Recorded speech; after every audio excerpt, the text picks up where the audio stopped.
당신은 지금 아무 일도 일어나지 않았는데 불안한가요?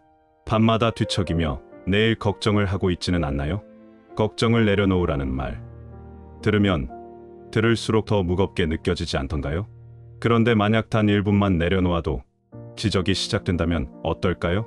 우리는 참 이상한 시대를 살고 있습니다. 아무 일도 일어나지 않았는데 불안하고 아직 일어나지도 않은 일을 미리 걱정하며 살아갑니다.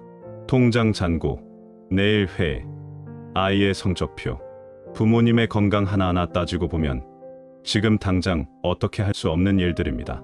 그런데도 우리는 그 걱정을 붙들고 놓지 못합니다. 수고하고 무거운 짐 진 자들아 다 내게로 오라. 얘가 너희를 쉬게 하리라. 마태복음 1128.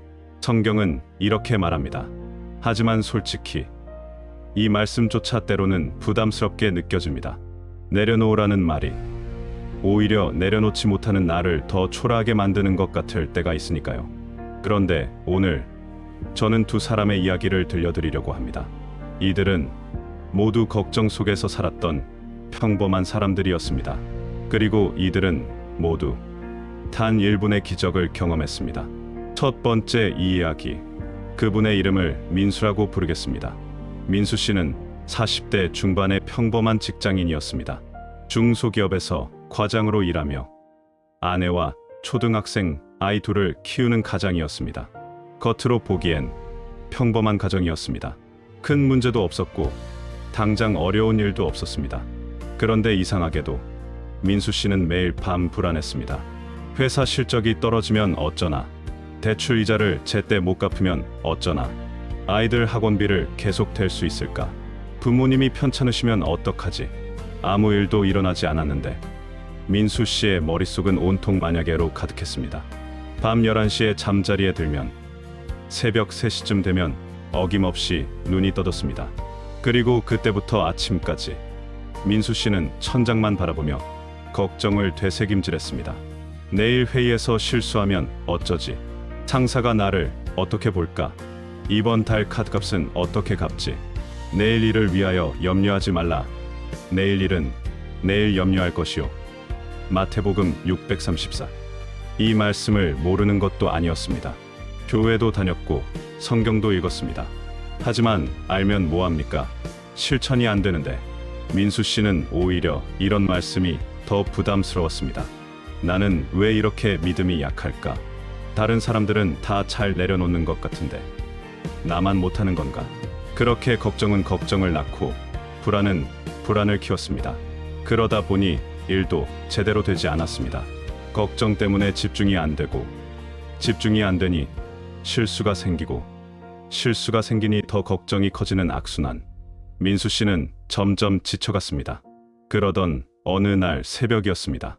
또다시 새벽 3시에 잠에서 깬 민수 씨는 이번에는 침대에서 일어나 거실로 나갔습니다. 잠도 안 오는데 누워있기가 답답했던 겁니다. 소파에 앉아 멍하니 창밖을 바라보다가 문득 책장 위에 놓인 성경책이 눈에 들어왔습니다. 그래, 뭐라도 읽어보자. 별 기대 없이 성경을 펼쳤습니다. 그리고 그때 딱 이 구절이 눈에 들어왔습니다. 너의 염려를 다 주께 맡기라. 이는 그가 너희를 돌보심이라. 베드로전서 57. 염려를 다 주께 맡기라. 민수 씨는 이 문장을 몇 번이고 되뇌었습니다. 맡기라 맡기라고. 그런데 이상하게도 이번에는 이 말씀이 다르게 다가왔습니다. 부담스럽지 않았습니다. 오히려 마치 누군가 어깨를 토닥여주는 것 같았습니다. 그래, 내가 다 짊어지려고 하니까 힘든 거구나. 민수 씨는 그 자리에서 조용히 기도했습니다. 하나님, 저 정말 힘듭니다. 내일 회의가 걱정입니다. 카드값이 걱정입니다. 아이들이 걱정입니다. 그런데 제가 아무리 걱정해도 제 힘으로 되는 게 없네요. 그러니 주님, 이 걱정들 제가 아니라 주님이 들어주세요. 단 1분만이라도 이 무게를 내려놓고 싶습니다. 기도를 마치고 나니 신기하게도 마음이 조금 가벼워졌습니다. 문제가 해결된 건 아니었습니다. 여전히 회의는 내일이고 카드값도 내야 하고 걱정거리는 그대로였습니다. 하지만 뭔가 달랐습니다. 혼자가 아니구나, 그런 느낌이 들었습니다. 민수 씨는 그날 이후 작은 습관을 만들었습니다. 매일 아침 출근하기 전 딱 1분. 그날 하루의 걱정 한 가지를 하나님께 올려드리는 시간. 처음엔 어색했습니다. 이게 무슨 소용이 있을까 싶기도 했습니다. 하지만 하루, 이틀, 사흘 이상하게도 마음이 조금씩 가벼워졌습니다. 너는 마음을 다하여 여호와를 의뢰하고 내 명철을 의지하지 말라. 잠언 35. 민수 씨는 깨달았습니다. 자기가 모든 걸 통제하려 했다는 것을, 자기 머리로만 해결하려 했다는 것을. 그런데 단 1분 그 통제권을 내려놓으니 오히려 길이 보이기 시작했습니다. 일주일쯤 지났을 때였습니다. 그토록 걱정했던 회의가 의외로 잘 풀렸습니다. 민수 씨가 특별히 뭘 잘한 건 아니었습니다. 그냥 마음이 편하니 말이 자연스럽게 나왔고 자연스러우니 상사도 좋게 받아들였습니다. 그리고 며칠 후엔 미뤄졌던 프로젝트가 갑자기 진행되기 시작했습니다. 담당자가 바뀌면서 분위기가 달라진 겁니다. 카드값도 생각지도 못한 보너스로 해결됐습니다. 민수 씨는 신기했습니다. 이게 다 우연일까? 아니, 우연은 아니었습니다. 기적이었습니다. 하지만 그 기적은 큰 사건이 아니었습니다. 하늘에서 돈이 떨어진 것도 아니고 갑자기 복권에 당첨된 것도 아니었습니다. 기적은 민수 씨가 걱정을 내려놓은 그 1분부터 이미 시작되고 있었습니다. 마음이 평안해지니 생각이 맑아졌습니다. 생각이 맑아지니 판단이 명확해졌습니다. 판단이 명확해지니 일이 술술 풀리기 시작했습니다. 염려하지 말고 다만 모든 일에 기도와 간구로. 빌립보서 46. 민수 씨는 이제 매일 밤 잠들기 전에 이렇게 기도합니다. 하나님, 오늘도 감사합니다. 그리고 내일 일은 제가 아니라 주님이 들고 가주세요. 저는 이제 이 평안 속에서 잠들겠습니다. 그리고 그는 정말로 새벽 3시에 깨는 일 없이 아침까지 푹 잡니다. 두 번째 이야기. 이번엔 다른 이야기를 들려드리겠습니다. 그분의 이름을 지혜라고 부르겠습니다. 지혜 씨는 30대 초반의 프리랜서 디자이너였습니다. 회사를 그만두고 독립한 지 2년째. 처음엔 자유가 좋았습니다. 하지만 시간이 지나면서 불안이 밀려왔습니다. 프리랜서의 삶은 불규칙했습니다. 어떤 달은 일이 많아 정신없이 바쁘고 어떤 달은 일이 하나도 없어 통장만 바라봤습니다.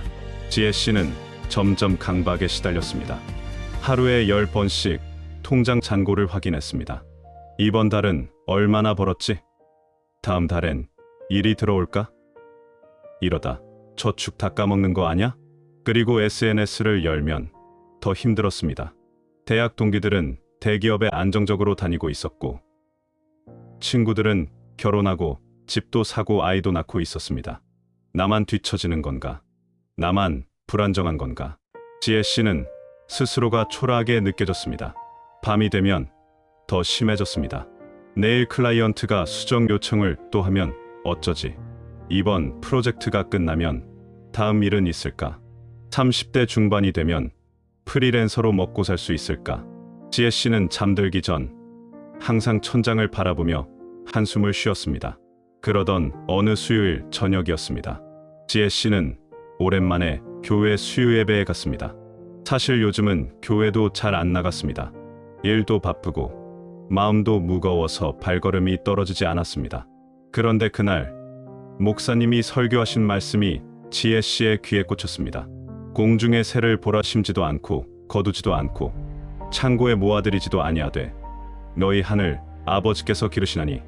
마태복음 626. 공중의 새를 보라. 지혜 씨는 그 말씀이 계속 머릿속을 맴돌았습니다. 예배가 끝나고 집으로 돌아오는 길, 지혜 씨는 하늘을 올려다봤습니다. 까마귀 한 마리가 날아가고 있었습니다. 저 새도 내일 먹을 게 있을지 모르겠지. 그런데 신기하게도 그 새는 여유로워 보였습니다. 걱정하는 것 같지 않았습니다. 그냥 날아갈 뿐이었습니다. 지혜 씨는 문득 깨달았습니다. 새들도 먹이를 구하지만 걱정하지는 않는구나. 그런데 나는 먹을 게 있는데도 걱정만 하고 있네. 집에 돌아온 지혜 씨는 그날 밤 새로운 습관을 시작했습니다. 매일 자기 전 딱 1분 오늘 하루 일어난 감사한 일 세 가지를 떠올리고 내일 걱정을 하나님께 올려드리는 시간. 하나님, 오늘은 클라이언트가 제 디자인을 좋아해줬어요. 감사합니다. 오늘은 날씨가 좋아서 산책할 수 있었어요. 감사합니다. 오늘은 친구가 연락해서 기분이 좋았어요. 감사합니다. 그리고 내일 일은 제가 걱정해도 어차피 제 힘으로 되는 게 아니니 주님께 맡기겠습니다. 제 통장 잔고도 다음 달 일도 다 주님이 아시니까요. 처음엔 형식적으로 느껴졌습니다. 이게 뭐가 달라질까? 하지만 일주일, 2주일, 한 달 이상하게도 지혜 씨의 마음이 달라지기 시작했습니다. 통장 잔고를 확인하는 횟수가 줄었습니다. SNS를 보면서 초라해하는 일도 줄었습니다. 내 삶은 내 삶이구나. 남들과 비교할 필요 없구나. 그리고 한 달쯤 지났을 때 신기한 일이 일어났습니다. 그토록 기다리던 큰 프로젝트 의뢰가 들어온 겁니다. 지인의 소개였는데 예상치 못한 타이밍이었습니다. 지혜 씨는 처음엔 믿기지 않았습니다. 이게 정말일까? 하지만 더 신기한 건 그 프로젝트보다도 지혜 씨의 마음이 먼저 평안해졌다는 것이었습니다. 예전 같았으면 큰 프로젝트가 들어와도 불안했을 겁니다. 잘할 수 있을까? 이거 끝나면 또 일이 없으면 어쩌지? 그런데 이번엔 달랐습니다. 주님이 주신 기회구나. 감사히 받고 최선을 다하면 되겠구나. 평강의 하나님이 친히 너희를 온전히 거룩하게 하시고. 데살로니가전서 5:23. 지혜 씨는 깨달았습니다. 기적은 큰 프로젝트가 들어온 게 아니라 이미 한 달 전 걱정을 내려놓기 시작했을 때부터 일어나고 있었다는 것을. 마음이 평안해지니 일에 집중할 수 있었고, 집중하니 실력이 더 발휘됐고, 그러니 좋은 기회가 찾아온 것이었습니다. 지혜 씨는 이제 매일 밤 이렇게 기도합니다. 하나님, 오늘도 감사합니다. 오늘 하루 제가 일할 수 있었던 것, 밥을 먹을 수 있었던 것, 친구들이 있다는 것 다 감사합니다. 그리고 내일 일은 주님께 맡깁니다. 제가 아무리 걱정해도 어차피 주님 손에 달린 거니까요. 그리고 그는 평안한 마음으로 잠듭니다. 마무리. 두 사람의 이야기 어떠셨나요? 민수 씨와 지혜 씨. 둘은 서로 다른 환경에서 서로 다른 걱정을 안고 살았습니다. 하지만 공통점이 하나 있었습니다. 둘 다 단 1분 걱정을 내려놓기 시작했을 때 기적이 일어났다는 것입니다. 기적은 하늘에서 갑자기 뚝 떨어지는 게 아니었습니다. 로또에 당첨되는 것도 아니었고, 누가 갑자기 나타나 문제를 해결해 주는 것도 아니었습니다. 기적은 걱정을 내려놓은 그 순간부터 이미 시작되고 있었습니다. 마음이 평안해지니 생각이 맑아지고, 생각이 맑아지니 판단이 명확해지고, 판단이 명확해지니 길이 보이기 시작한 것입니다. 여호와는 마음이 상한 자에게 가까이 하시고. 시편 3418. 하나님은 우리가 모든 걸 완벽하게 해결하기를 원하시는 게 아닙니다. 오히려 우리가 그 무거운 짐을 내려놓고 주님, 저 혼자는 못하겠습니다 하고 손 내밀기를 기다리십니다. 그 1분이면 충분합니다. 그 1분, 걱정을 내려놓는 순간 하나님은 이미 길을 열어주고 계십니다. 혹시 지금 당신도 걱정 속에 살고 계신가요? 밤마다 뒤척이며 내일을 걱정하고 계신가요? 그렇다면 오늘 밤부터 단 1분만 시도해 보시길 권합니다. 잠들기 전 딱 1분. 오늘 하루 감사한 일 3가지를 떠올리고 내일 걱정 1가지를 하나님께 올려드리는 시간. 하나님, 이 걱정은 제가 아니라 이제 주님이 들고 가주세요. 이렇게 기도해 보세요. 처음엔 어색할 수 있습니다. 이게 뭐가 달라지겠어 싶을 수도 있습니다. 하지만 하루, 이틀, 일주일 당신의 마음이 조금씩 가벼워지는 걸 느끼실 겁니다. 그리고 언젠가 뒤돌아보면 깨닫게 되실 겁니다. 아, 기적은 이미 그때부터 시작되고 있었구나. 당신의 삶에도 그 작은 기적이 시작되기를 진심으로 기도합니다. 이런 이야기들을 전할 때마다 저 역시 큰 위로를 받습니다. 우리 모두 비슷한 고민을 안고 살아가고 있구나. 혼자가 아니구나. 그런 생각이 듭니다. 앞으로도 이 채널에서는 하나님의 좋은 말씀과 삶의 위로가 되는 이야기들을 계속 전하겠습니다. 만약 오늘 이 이야기가 당신에게 작은 위로가 되었다면 구독과 좋아요로 함께 해주세요. 당신의 작은 손길이 또 다른 누군가에게는 큰 위로가 될 수 있습니다. 오늘 하루도 평안히 함께 하시기를 기도합니다.